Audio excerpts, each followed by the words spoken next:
Sa Good Vibes, 50% nga diskwento sa produkto petrolyo sa isa ka oil company ang ginkalipay sang mga motorista.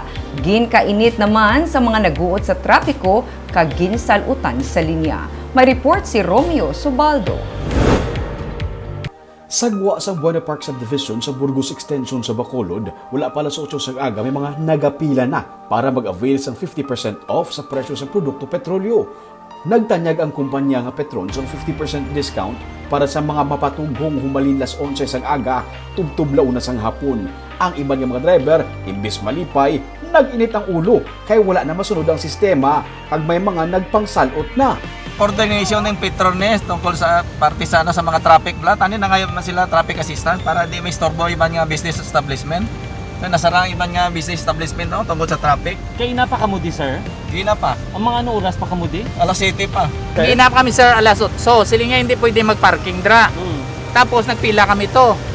Pagpila namon ara yung sila yan nag-counterflow sila. Nag-parking sila kami niyo inupod. Aga pa kami sir kasi Sa lutan ka mo bali? Oo, sa lot na sila tanan. Dugay, okay lang? Okay lang kaya awat pa.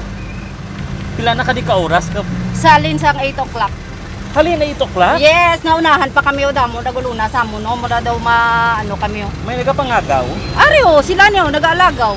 Sa Dalan Lacson sa Bacolod, antes pa man mga alas 11 sang aga, nagsugod na ang pilahay sa guwa sang Petron nga gas station.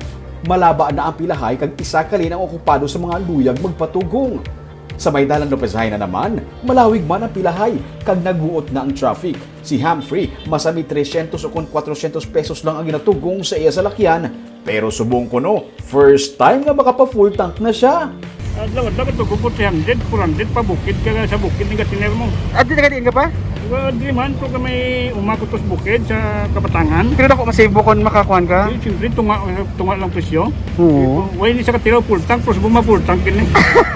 Ang ambulance driver naman nga si Ali, may duty, pero nag-ayo lang sila opisina nga taugan lang siya kung kinahanglan niya na nga mag-drive sang ambulansya kay kanugon sang dako nga diskwento.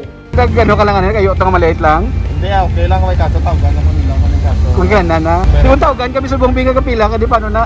Wala ko memo, biyahan ko na Matapos ang pila ka minutos nga pilahay, ginpatawag na siya gani, may substitute na siya sa pilahay. Sang ulihi, ginpangsita na sa traffic enforcer ang mga nagapila kay naga-counterflow na sila sa dalan.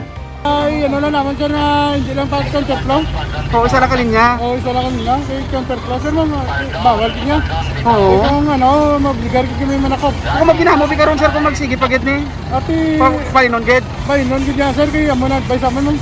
Gani para hindi mapahalin sa pila, nakapamensar ang iban sang ideya para hindi mapahalin. Nagpila pa isol. Una ang bulis ang salakyan, padulong sa gasolinahan. Sang ulihi, wala na may nahimo pa ang traffic enforcers kundi pasugtan na lang. Ila na lang din siguro nga isa lang kalin sang dalan ang maokupar sa mga nagapila para hindi tuman nga maapektuhan ang iban nga mga motorista.